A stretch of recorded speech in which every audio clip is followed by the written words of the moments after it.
জাতীয় নাগরিক পার্টি এনসিপির উত্তরাঞ্চলের মুখ্য সংগঠক সার্জিস আলম সম্প্রতি সামাজিক যোগাযোগ মাধ্যমে ভাইরাল হওয়া অভিযোগ সম্পর্কে বলেছেন, এই সস্তা স্ক্রিপ্ট আপুর ব্যক্তিগত হতে পারে, কোনো রাজনৈতিক দলের হতে পারে কিংবা কোনো এজেন্সির হতে পারে।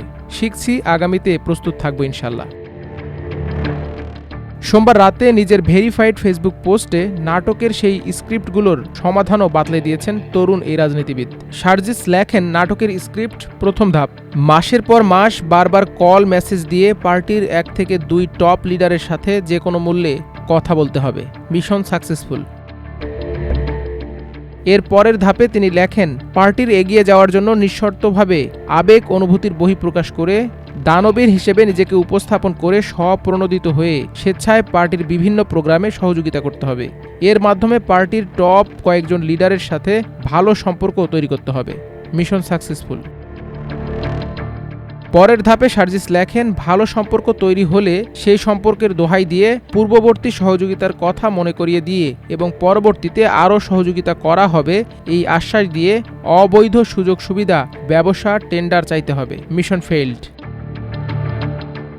ওই পোস্টের চতুর্থ ধাপে সার্জিস উল্লেখ করেন, যদি দুর্ভাগ্যক্রমে কাঙ্ক্ষিত চাওয়া না পূরণ হয় তখন হোয়াটসঅ্যাপ কনভারসেশনের স্ক্রিনশট, ভয়েস মেসেজ, চুরি করে করা সহযোগিতার ভিডিও এসব অন্য রাজনৈতিক দলের সোশ্যাল মিডিয়া অ্যাক্টিভিস্টদের মাধ্যমে ছড়িয়ে দিয়ে প্রশ্নবিদ্ধ করার পুরাতন ও নোংরা রাজনৈতিক গেম খেলতে হবে। এরপর ওই পোস্টের শেষে নোট আকারে 2 ধাপে সাজেশনস উল্লেখ করেন সার্জিস।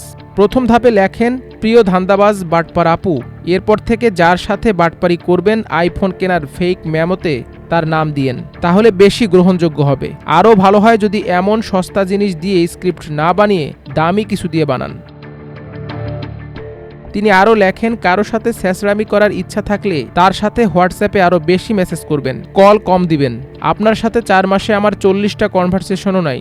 স্ক্রিনশটগুলো খুব দুর্বল হয়ে গেছে। আপনার মতো এজেন্টদের ভবিষ্যৎ সংকটে। দালালি করে পেট চালানোর দিন শেষ। নতুন পেশা খুঁজতে পারেন। শেষ নোটে সার্জিস আলম লেখেন, এই সস্তা স্ক্রিপ্ট আপুর ব্যক্তিগত হতে পারে, কোনো রাজনৈতিক দলের হতে পারে কিংবা কোনো এজেন্সিরও হতে পারে। শিখছি, আগামীতে প্রস্তুত থাকবো ইনশাল্লাহ। এর আগে আইফোনের একটি মেমো ও হোয়াটসঅ্যাপ কনভারসেশনের কয়েকটি স্ক্রিনশট সামাজিক মাধ্যম ফেসবুকে ছড়িয়ে পড়ে, যেখানে এক নারীর কাছ থেকে সার্জিস আলমের বিরুদ্ধে আইফোন নেয়ার অভিযোগ করা হয় এবং দাবি করা হয় ওই কনভারসেশনটি ছিল সার্জিস আলম ও ওই নারীর মধ্যে। মাল্টিমিডিয়া ডেস্ক, আমার দেশ।